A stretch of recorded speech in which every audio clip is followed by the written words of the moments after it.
Hey, what's up, what's up, what's up, y'all? I am your girl, Candy. And to my left, we have Fatum.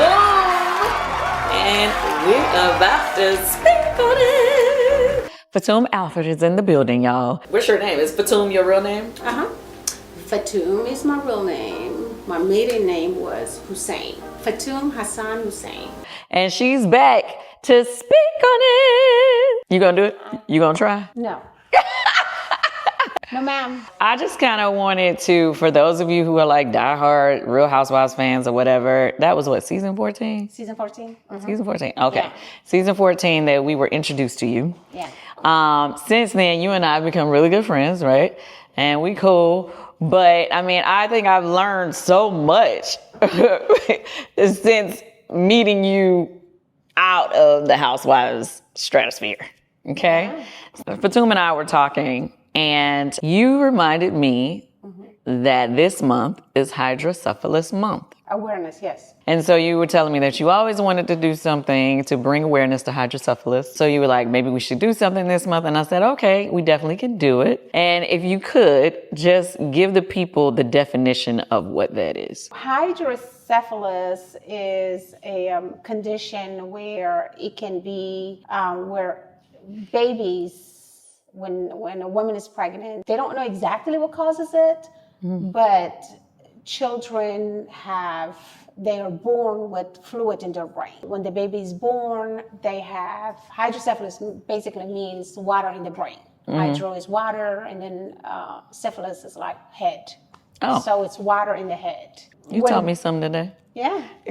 I did not know that. That's pretty much what it means. So when babies are in mommy's tummies, at some point throughout the 9 months, it can happen anytime, the little function or tube, whatever, that drains water. So basically in healthy humans like you and I, we have fluid that's constantly generated into our brain, and that's how our brain cells keeps it alive, moist or whatever. In healthy children, that fluid is constantly drained. But hydrocephalus, children with hydrocephalus, the drainage stops working. So that fluid in the brain has nowhere to go.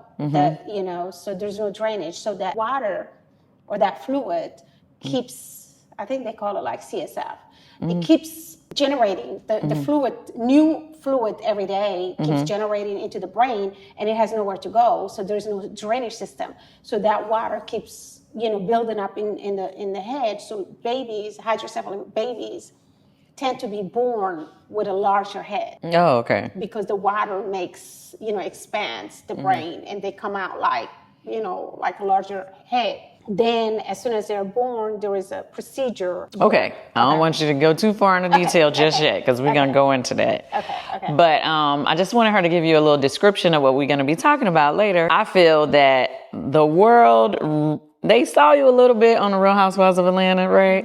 But I don't feel like they really got to know Fatum. You get what I'm saying? Absolutely not. So what do you think of Fatum? Now Fatum! Fatum brought just what we needed when we needed it. Fatum brings The heat. the heat. Right, exactly. So I just kind of wanted to, for those of you who are like diehard Real Housewives fans or whatever, that was what, season 14? Season 14. What did you think about Marlo finally getting a peach?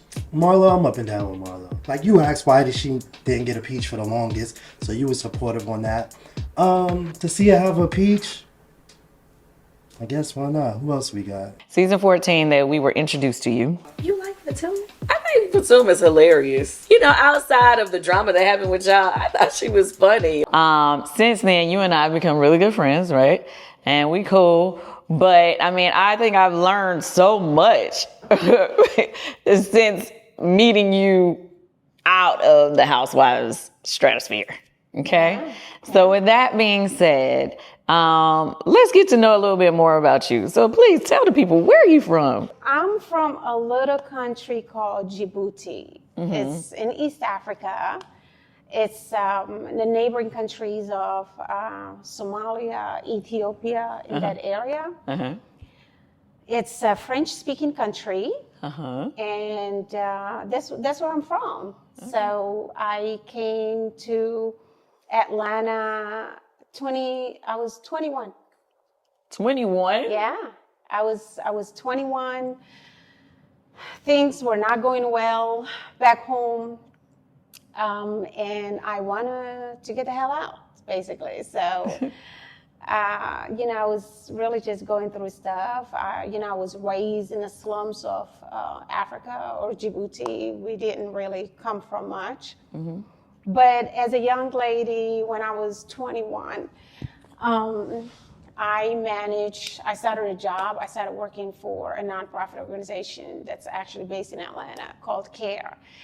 And after working there for, a little while, I've saved enough money to come to the U.S. And I started dating. I don't know how much information you want me to give you. You don't have to write. You can just tell little bits and pieces. That's how I ended up coming. Yeah. Right, but the thing about it is that I find to be interesting because, see, today I was doing this thing where I would Google people that I was interviewing. I interviewed someone else earlier today, and I Googled them to see the things that people were asking. You get what I'm saying?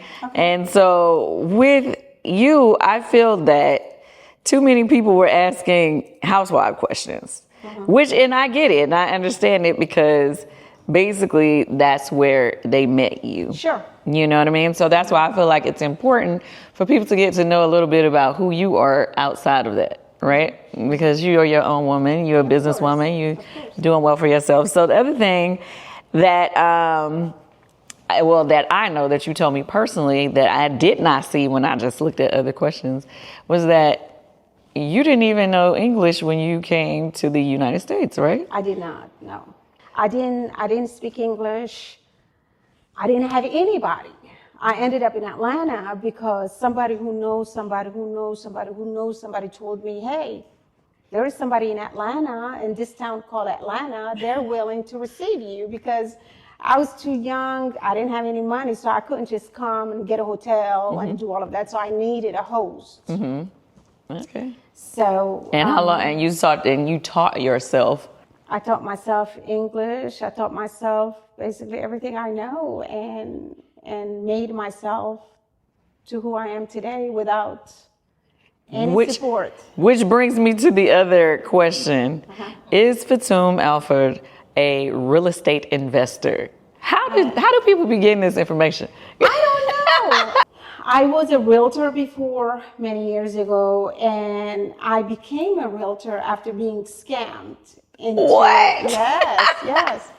I was dating a man who was supposed to be a broker, and when I didn't know anything, it was the first time I wanted to buy a house, right? And so I was introduced to him as a broker, and he started liking me, and he's supposed to be like this it guy at the time, back in the day. I'm like, yeah, I'm looking for a house, and then he's like, well, how much do you have? How much money do you have a down payment? And I said, not much. I think I have like $3,000. He's like, well, that's not enough to buy a house. What's your credit score? I didn't know what a credit score is at that time. I never bought anything. You're right. Like, I don't know. So he checked, and he's like, oh, you have a great credit score.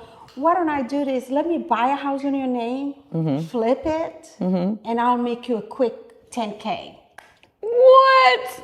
And I've never seen $10K in my life. So I was like, okay. And I signed all the paperwork, and then he purchased the house and never seen the house. This is when people were scamming. This is before the crash. Oh, wow. And he bought a house on my name that I've never seen. He did give me $10K, and we ended up dating in the process. And he told me that he was going to flip the house within a month. Okay. So it was an easy $10K. At that time, this is like late 90s. Yeah. I'm like, no, I'm in the early 2000s. Yeah. Early 2000s. Like, this is fantastic. But 30 days, 2 months, 3 months came by, the house still on my name. Never seen it. I don't know who's making a payment. So he's like, well, now you're my girlfriend. And then by then, my lease on the apartment ended. I didn't have anywhere to go because the house that I was going to buy, now I can't. Right. So he's like, well, now you're my girlfriend, so just move in with me. And once I sell that house, I'll get you whatever you want. I moved in with him.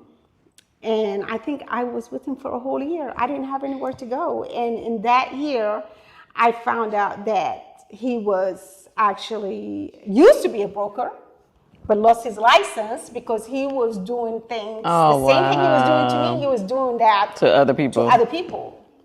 That's crazy. It was crazy. So so it's a long story, but I ended up educating myself because I felt like an idiot when he did that to me. And one day, I think I was doing something, and then I opened a shoebox, and it was like a bunch of driver licenses. And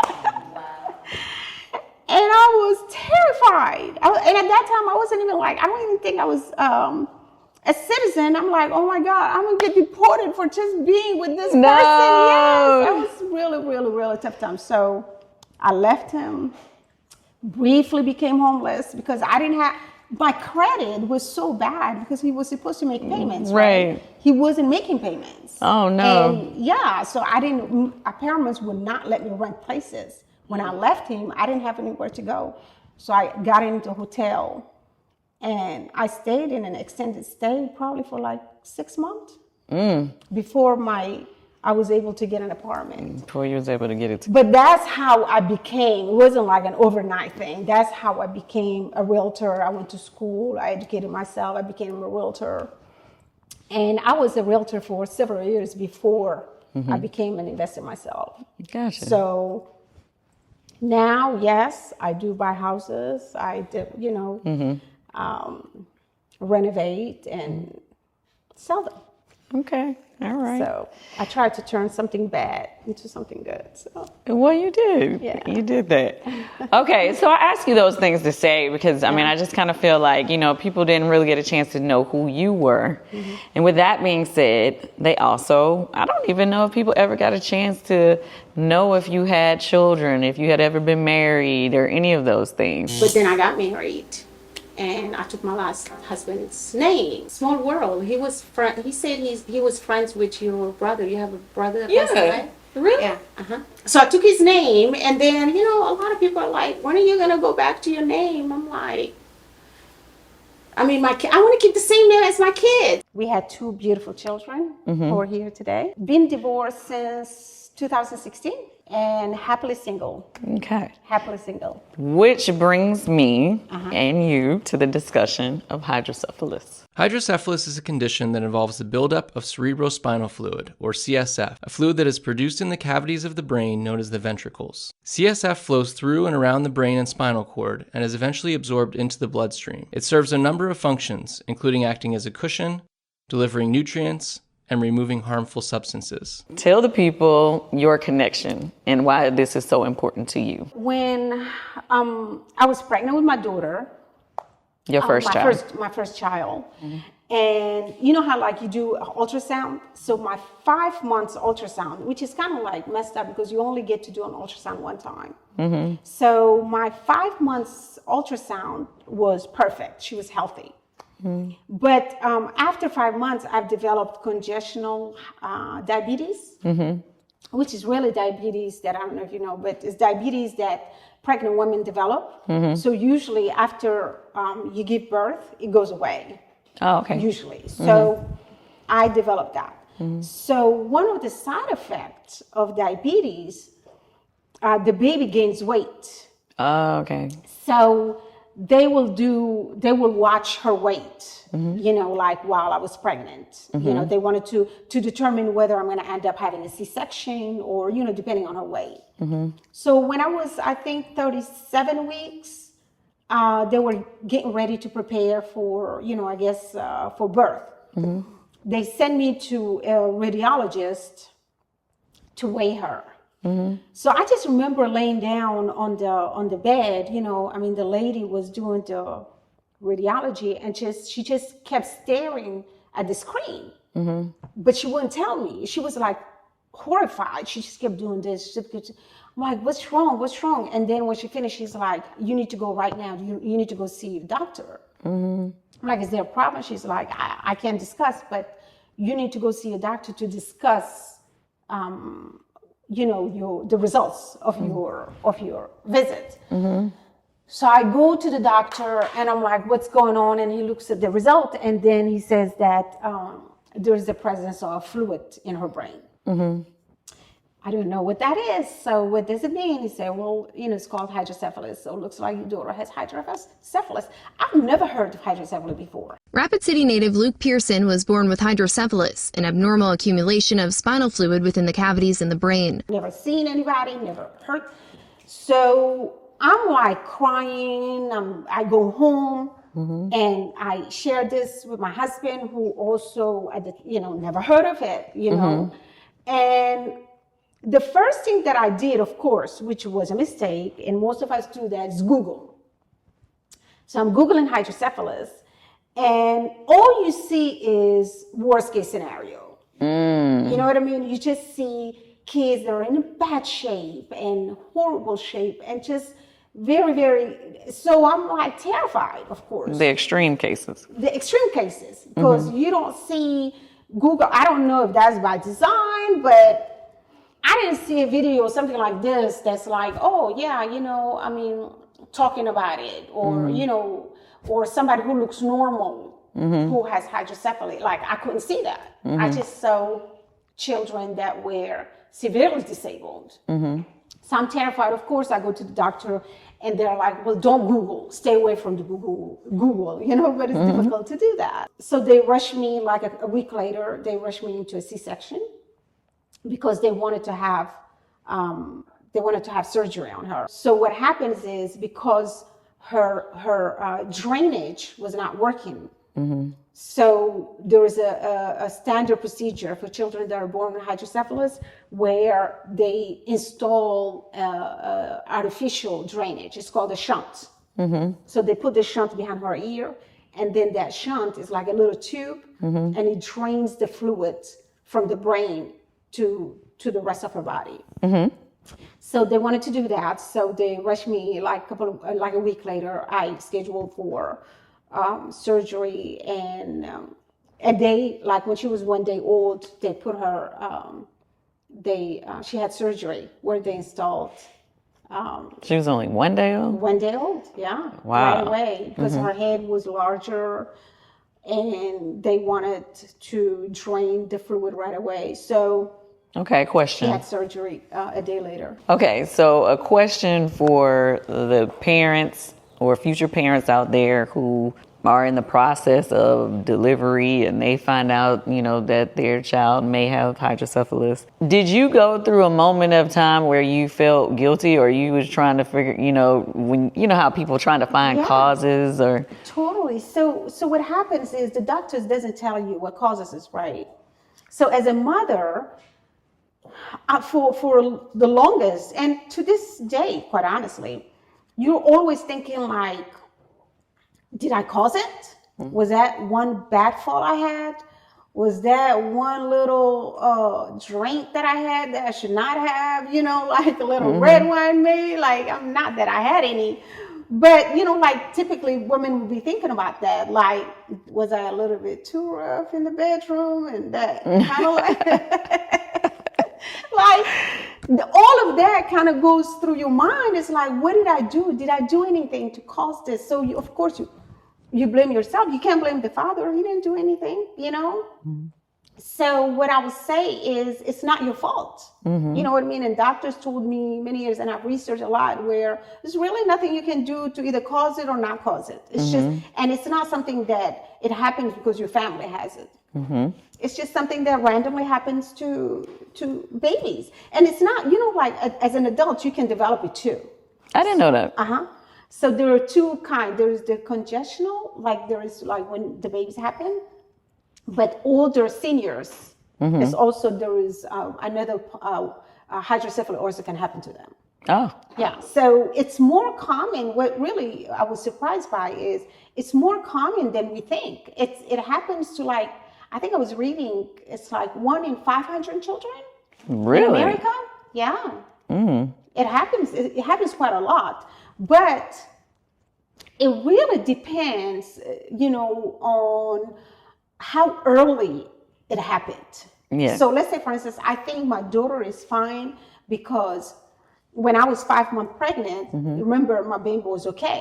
So I think her whatever happened to her might have happened towards the end of the 9 months. So the longer the fluid builds up in your brain, the more damage it causes. So let's say, for instance, if a mother finds out that her baby has hydrocephalus at 5 months, that's an entire 4 months left that the baby's going to have to live with. And the brain is not even fully developed. So a baby like that might have a bigger impact. You know what I mean? Than a baby who developed hydrocephalus through like in 8 or 9 months. Right. So, but you never find out because after 5 months, there is no radiologist or ultrasound that's done. So when the baby is born, typically the doctor might know that the baby has just because of the size of the head. Yeah. So when the baby is born, like, oh, you know, the head is large, so the baby has hydrocephalus. So they go and have surgery on him or her, but they don't know how long that fluid has been. So then they have to do a X-ray on the brain, and that's how they see how bad the brain looks. But the problem with that is the brain is not very well understood, even by the doctors. So once the brain has been compromised by this fluid, it's very difficult for them to predict what's going to happen. How did you and your husband deal with it at that time? Things that you probably did that you would tell people that maybe they should or shouldn't do.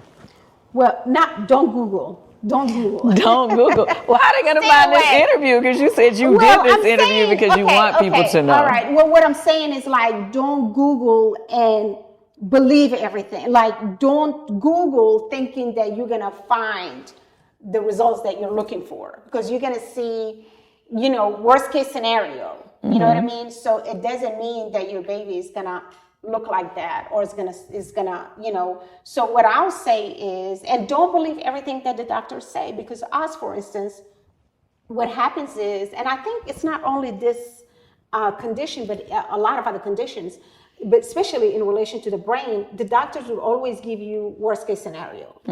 So for me, for instance, with my daughter, they told me she was going to have seizures. She's going to be severely disabled. She's not going to walk. She's not, you know, am I going to have to feed her? So they gave me worst case scenario, which is horrible, right? For me, I went into a depression, you know, when that happened, because here are the experts and they're telling me that my child is going to go through all these things. So I'm depressed because I'm worried about her, right? So quite honestly, it affected my marriage because I wasn't as attentive as to him anymore. You know what I mean? Now I felt like I was a caregiver to her. So 24 hours, I was just consumed with her, thinking that, you know, I don't know. I mean, I was just like, literally, I wouldn't take my eyes off of her, you know? And I went into, like I said, a deep depression. And every 3 months, they will have an ultrasound on her brain. And it gets better and better. And they'll be like, oh, look at that. Her brain is you know, getting better. Okay, what does that mean? Oh, you know, let's wait another 3 months. And, you know, now you're like, you know, what I used to do is I used to have like, the milestones printed. Yeah. You know, like at 3 months, she's supposed to smile. 6 months, she's supposed to walk. Something like that. Yeah. And I swear to God, I would literally look at the anniversary like 3 months. Not 3 months in one day. Like I would look at those milestones on the day and be like, oh my God, she's not doing it. She's not smiling. She's not, you know, like giving me eye contact. And I would call, you know, and they'll have me come in. I remember she's supposed to laugh at one point. One of the milestones for a baby is laughter. And I couldn't make her laugh. And I was so worried. And you're so funny. I don't know how you can make her laugh. I could not. I did everything she could laugh. And then they send nurses. There are a lot of support out there. And that's another thing I would recommend, that, you know, there are people that would come to you and help you out. So I called them. And the lady, she was so sweet. She walked in. And I opened, I was just so dramatic. She's like, she's not smiling, she's not laughing. Today is such and said this exactly when she should be laughing. And then she just got on her face and she's like, and she just busted out laughing. I was like, huh? She's like, your baby's fine. Is there anything else I can do for you? So you were basically having panic attacks every couple months. Yes, I was like, every milestone, I'll have a panic attack. And then we keep going back every 3 months. And she's like, and they're like, well, her brain is better. Her brain is better. Her brain is better. You know what I mean? And by the time her walk was a little bit delayed, but she ended up walking. Her neurologist was like, can I study her brain with my students? Because he didn't understand how her brain looked so bad when she was born. But he's like, now she's just normal like you and I. So, okay, so like, were there any things that you were doing that helped contribute to this? No. We just don't know. It's just God, you know? Alhamdulillah. It was just God. It was just, I'm sorry, alhamdulillah means thank God. Yes. It was just like, God, I mean, it's just God. There's no cure. So that's the other thing that people need to understand is there's no cure with hydrocephalus. It's a lifetime thing. Gotcha. I didn't do anything. But the thing is, these doctors and neurologists, and she has one of the best doctors, they just they can't predict how the brain is going to develop. So going back to what you were saying to the parents, and this is where was really important for me at some point when she's ready for us to speak, so that other parents, when they find out, they can see kids like Nadia and have hope and not panic like I did. Because when I had her, if I would have seen a kid like her, I don't think I would have been as depressed as I was. And I was severely depressed. And that's what I want to show people. There was, for instance, I have a friend of mine, her nephew was born, I'm talking about like maybe a year ago or something like that. And her brother and his wife found out she was hydrocephalic. He was hydrocephalic, and the mother was freaking out. My girlfriend called her, and she's like, hey, my best friend Fatum, her daughter has hydrocephalus, and she's beautiful and she's fine. And she said she started showing her pictures, and then she gave her my phone number. She's like, call her. The lady called me, she felt better. Yeah. You know what I mean? So that's what I'm trying to do. So to give those people like hope or not, you know, to help them think more positive. Right. You know what I mean? Now, I'm not saying that all of them will be as lucky as my daughter, but even if they're not, that's still your child. And being depressed isn't going to help anyway. Right. But don't believe everything that the doctor says. Don't believe anything that Google says. Just trust God. And there is no two child alike when it comes to hydrocephaly. Yeah. You know what I mean? It's like it can be, you know, my daughter's symptoms might not be, you know, the next kid. You know what I mean? Because the brain, you don't know where the damage happened. You know what I mean? Now, I'm not saying that, you know, my daughter has, you know, is 100%. You know what I mean? Now, her brain, her development, her intelligence is perfect. You know what I mean? In fact, she's in 8th grade taking 9th grade, you know, courses. You know, mentally, she's on point. Should we bring Nadia on right now? Sure. All right, guys. We now have our second special guest, and her name is Nadia. Hello. So, Nadia is Fatum's daughter, and you want to tell the people a little bit about yourself? Hi, I'm Nadia. I'm 13. I'm in 8th grade. Oh, I'm a cheerleader. Hey. Yeah, I started maybe like 2 weeks ago. I love getting my nails done, which I have right now. I love Starbucks. I'm obsessed with Starbucks.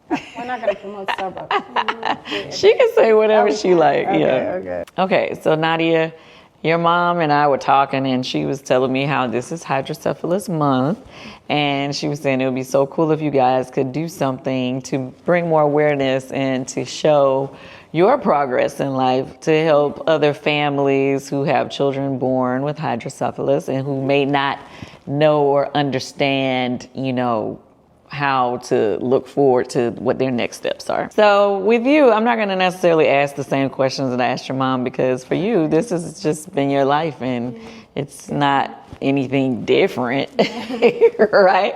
But just to help other families, we will just touch briefly on some of the things that may have or may not have been challenges because of your condition, right? So you told me before hydrocephalus, is that the reason why you said on one side she was just a little bit weaker? Yeah, so, like I was saying earlier, hydrocephalus affects, people or children in different ways, depending on which area of the brain is compromised by the extra fluid. So in Nadia's case, there were more fluid on the right side of her body, which controls the left side. So as a result, her left side of the body is weaker than her right side. So as a result, she's not as strong on her left side, like her left hand is not as strong as her right hand. And same thing with her left leg. So that condition is called hemiplegia, right? Hemiplegia? Yeah. Hemiplegia or something like that. I think it's more common. So basically, hemiplegia is what people with strokes get. You see people that have, after suffering from a major stroke, how they have weakness on her left side. That's kind of like hemiplegia. It's similar. Okay. So let me ask you this question. Seeing as though, you were born with hydrocephalus, have you ever on your own said, let me read up about this, let me find out more information, or do you normally just, listen to the things that your mom told you? I have before.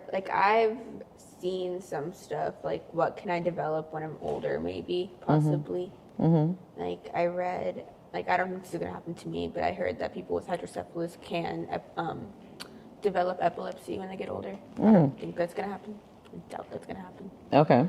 But, I don't really read about that stuff sometimes. I usually just listen to my mom.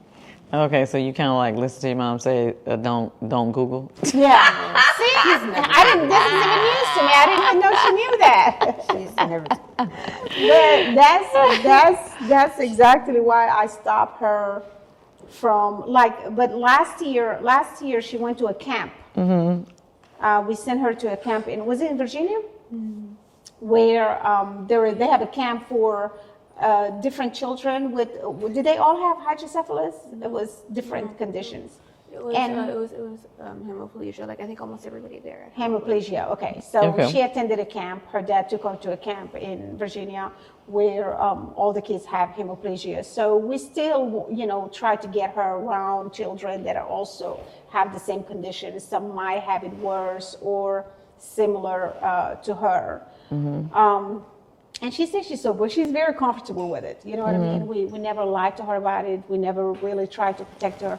So we're very, very, very transparent with her when it comes to her condition. And she's very knowledgeable and she's very comfortable with her. Her leg, we recently had a procedure, a corrective procedure. It was almost a year ago. It was on the 29th, I think, of this. It was September 29th of last year. Okay. Yeah. So what was it supposed to correct? So because of her weakness on her left side, the last 13 years, when she walks, she will kind of limp, she doesn't put as much pressure on the left side, on her left leg. So as a result, over the years, her left leg became shorter than the stronger leg, which is natural, right?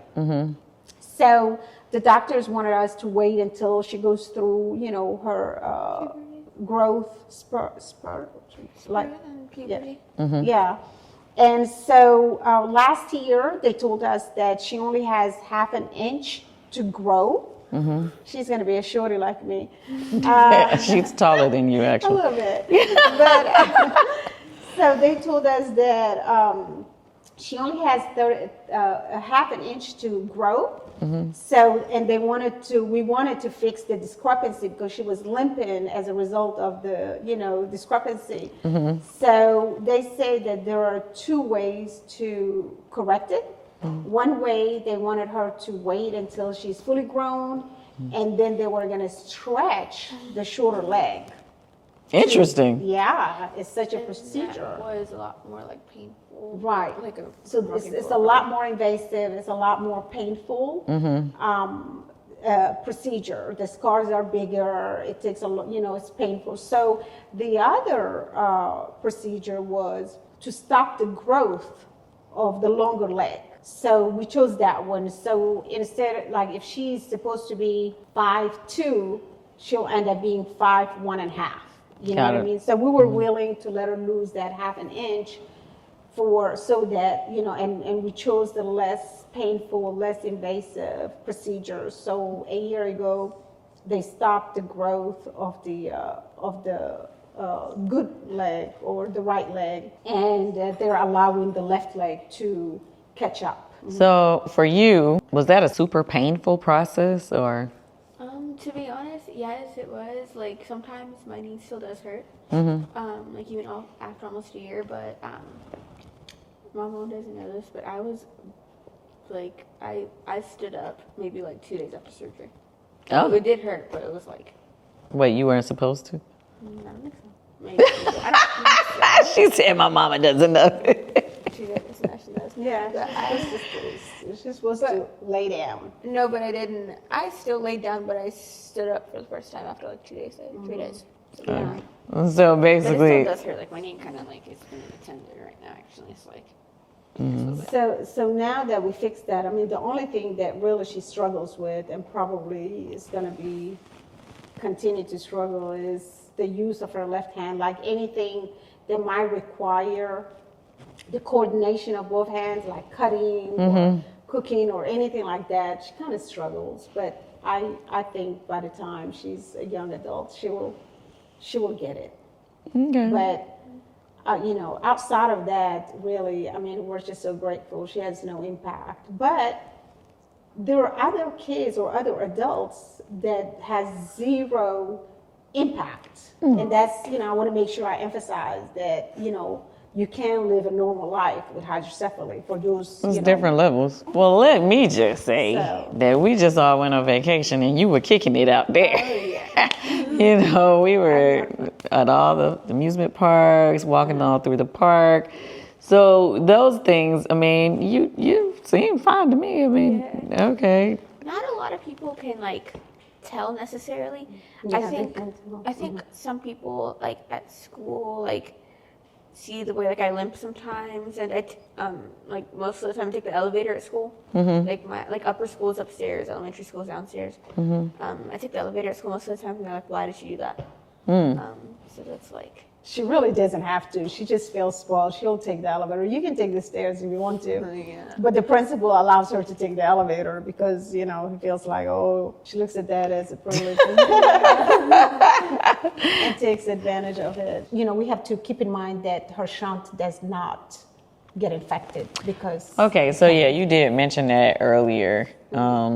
So please explain the process of the shunt to help relieve the fluid, correct?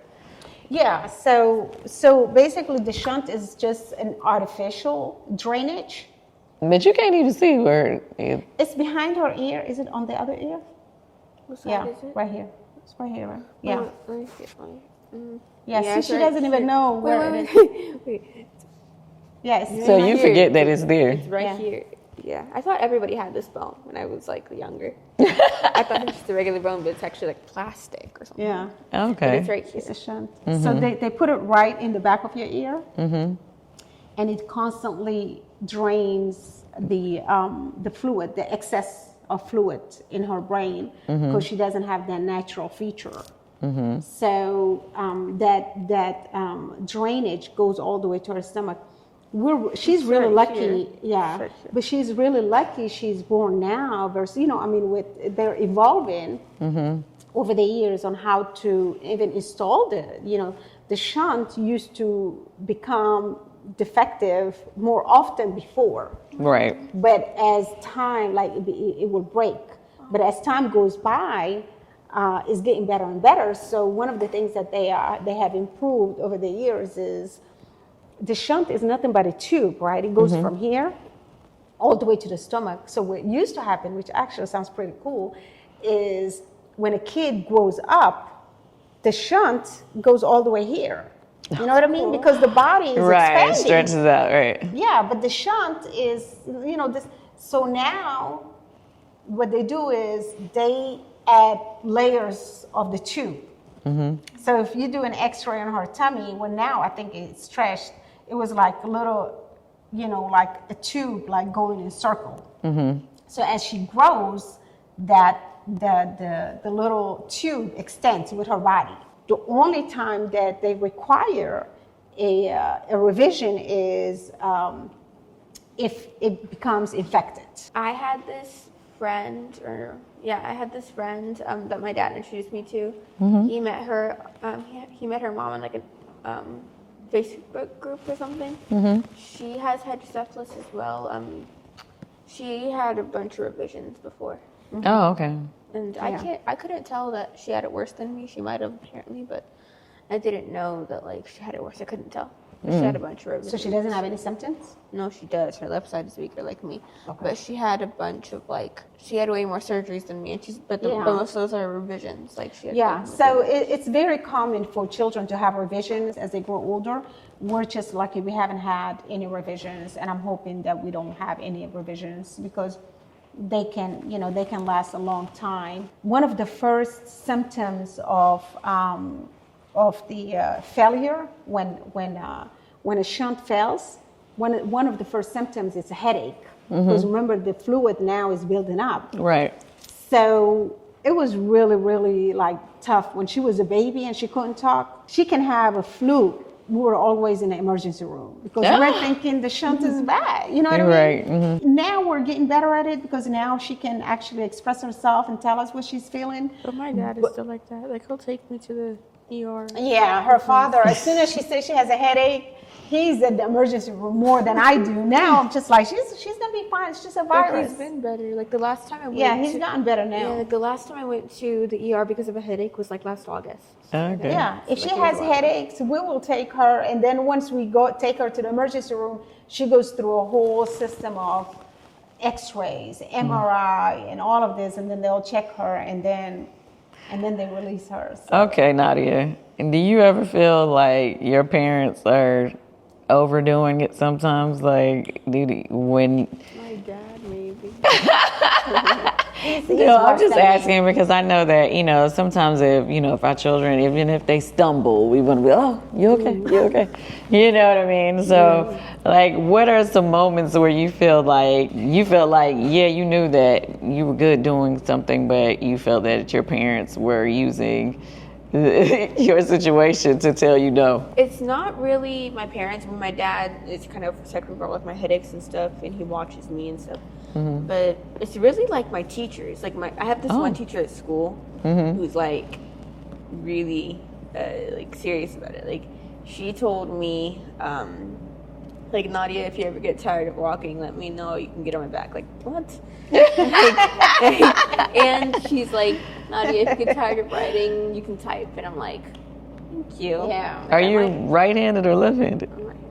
Oh, well, you're fine. Yeah, she is right on. But I mean, one thing that we probably should have done better. We never put her in sports. I'm in sports now. But when kids go to soccer, this and that, we always are like, nope. But she's doing cheer now, so. Okay, well, that's good. All right, well, is there anything that you would want to share with other kids that are in your position? Just live your life. Don't think about it. You're gonna be just fine. I mean, like what we've been talking about, and look at me. I'm doing cheerleading. I'm fine. I'm in 9th grade classes. I'm just fine. Don't worry about your condition. It's nothing. Just live your life. Kind of ignore it is what I should say. It doesn't define you. You can still be whatever you want, right? You can accomplish anything in life. Anything a healthy person can do, you can also do. And you're healthy too. I'm not saying that you're not. Yeah, I mean, I definitely want to make that clear. I don't want to say that you're use that term of you're not healthy. I would just say that you just have, a different condition that other people may not necessarily have. Yeah. So, yeah, for sure. Well, I just want to commend the two of you for coming on, sharing your story, and I'm sure this is going to help somebody.